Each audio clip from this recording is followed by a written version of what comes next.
गौरीपुत्रं विनायकं भक्तावासस्मरे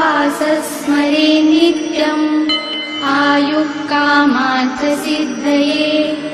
प्रथमं वक्रतुण्डं च एकदन्तं द्वितीयकं तृतीयं कृष्णपिङ्गाक्षं गजवक्त्रं चतुर्थकं लम्बोदरं पञ्चमं च